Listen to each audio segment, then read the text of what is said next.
Well, hey, Deeper Leaders, this is Pastor Chris here with our leader training for this week's Deeper session, which is the anger week this week. And so this week, as we prepare for our group time, just a couple of things I want to mention quickly. Through these weeks and through these 5 different heart level struggles that we're talking about, there's some of them that have more baggage to them than others.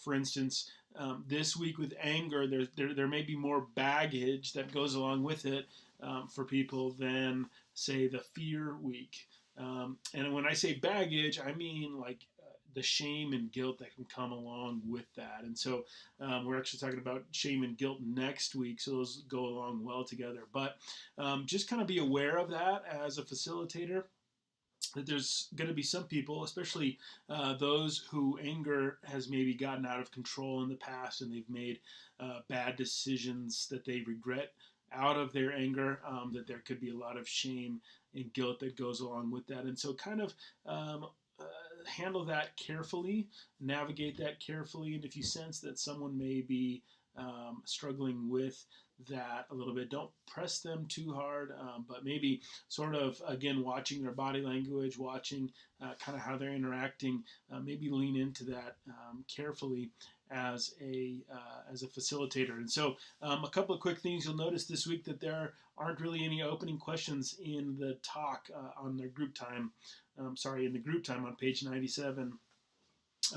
And so you can always, every week, go through and just ask them general questions like, what from this week stuck out to you? What from this week's homework are you willing to share? But one good question that you can do this week to start off with is the question, in what ways have you experienced anger in the past and have found healing through it? Have found healing in those areas. Now, again, not all of these areas, not all these 5 heart level struggles are bad. That there are good sides to all of these. Like, we should feel sad when we lose a loved one. We should be angry when injustices are done to us. But then we need to move past that. And so this anger this week that we're talking about is that anger that's unhealthy, this unhealthy sort of anger that we can hold on to that can really turn into bitterness if it's not dealt with well. And so kind of talk about that a little bit. Ask people what areas they've been, that they've had anger in, that they've found healing in. If nobody is really relating to it or able to respond, maybe ask the question in terms of what injustices have been done to you in the past.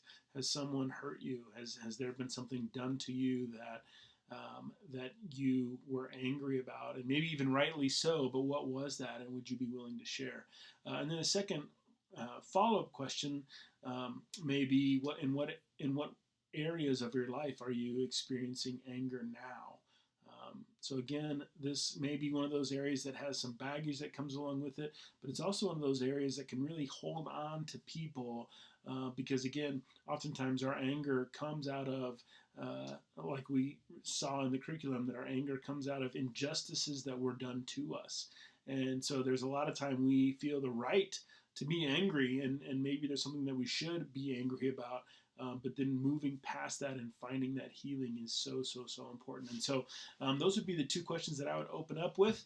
And then again, moving into your looking in, looking out, and looking up piece. How has anger affected your thoughts, emotions, and desires? How does anger affect your relationships with God, with yourself, and with others? And then looking up, we're going to be spending time this week looking at Psalm 37, which is a psalm of David where he's expressing his anger at those who have been against him in his life. And so we can relate well to his anger in those areas. This is kind of a long psalm, so it's up to you if you want to read through it twice.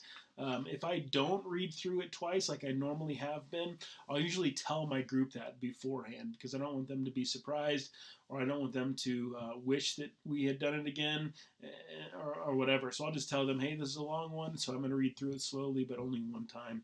But that is totally up to you as the facilitator. So a couple of quick leader tips that I want to leave you with. I'm going to have 2 today. One of them is just a reminder of what we call Lori, L-R-I, pronounced Lori, L-R-I.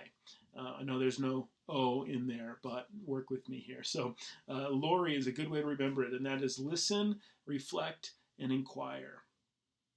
Listen, reflect, and inquire. We've talked about this before. We've talked about this in our training, and we've talked about this in the videos, where it is so important for us as facilitators to be listening, actively listening, to reflect back to people. If you don't know what else to say, that's fine. Just reflect back to them what it is that they've said. You don't have to add anything to it. You don't have to say anything profound.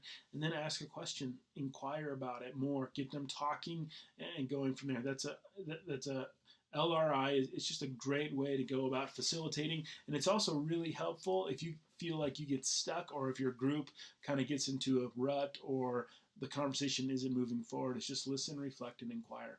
And then the second one is because of the nature of this curriculum, and I've kind of mentioned this before too, but because of the nature of the curriculum, there's going to be some weeks where you'll begin to see some of these topics merge.